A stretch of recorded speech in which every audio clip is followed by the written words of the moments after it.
Wake up, Raleigh! I'm Matt Peiken, and this is your newscast for Friday, November 14th.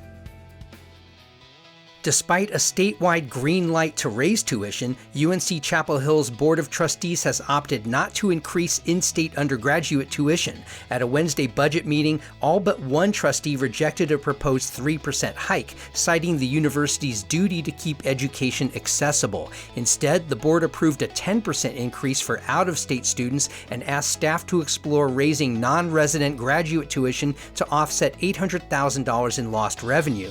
The move follows a funding shakeup under the UNC system's new performance model, which cut $7 million from Chapel Hill. NC State's board is set to consider a similar in-state tuition hike today. You could read more about this at WUNC.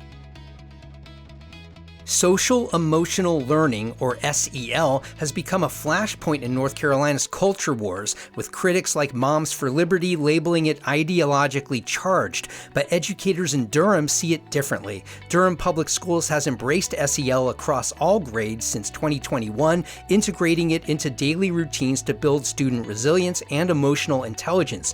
Hillside High is also home to the nation's first Black SEL hub, a space designed to center cultural identity in emotional education. Supporters say the practice helps students thrive, not just survive. You can read more about this at Carolina Public Press.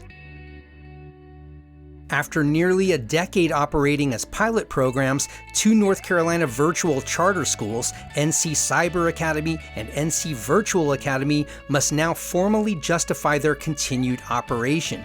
Both have historically received poor academic ratings, but leaders are seeking 5-year renewals from the NC Charter Schools Review Board following the end of their pilot status. While performance remains a concern, school officials cited recent improvements and outlined plans for remediation and growth. The board is expected to make its decision early next year. You could read more about this in the News and Observer. More than 100 residents gathered at the New Hill Community Center Wednesday to voice concerns about a proposed 200-megawatt data center in western Wake County. Developed by Natelli Investments, the project would require annexation and rezoning by the town of Apex. Residents cited concerns about electricity and water usage, diesel emissions, and noise pollution. Developers presented findings from a 48-hour sound study and proposed a 60-decibel limit at the property line. Apex, which lacks a current noise ordinance, is working with the developers to draft one. You could read more about this at Indie Week. And downtown Wendell is experiencing a wave of reinvestment as local entrepreneurs like Chris and Lauren Gass of Bello Butcher Company renovate aging buildings into vibrant businesses. Despite challenges like limited foot traffic and outdated infrastructure, demand is growing thanks to population booms in Wendell Falls and ongoing town efforts like improvement grants and social district policies.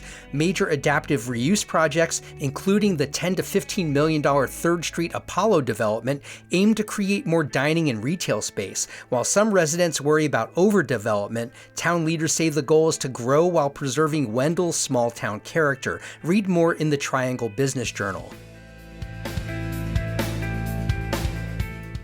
Before I let you go, I want to tell you our daily newscast can also arrive in your email every weekday morning. Sign up for our free newsletter at wakeupraL.transistor.fm. You can also find us on Facebook and Instagram at Wake Up Raleigh. We're a brand new newscast podcast, so it would be great if you passed us along to people you think would appreciate a complete local newscast on the go. I'm Matt Peiken, and thanks for starting your weekdays with Wake Up Raleigh.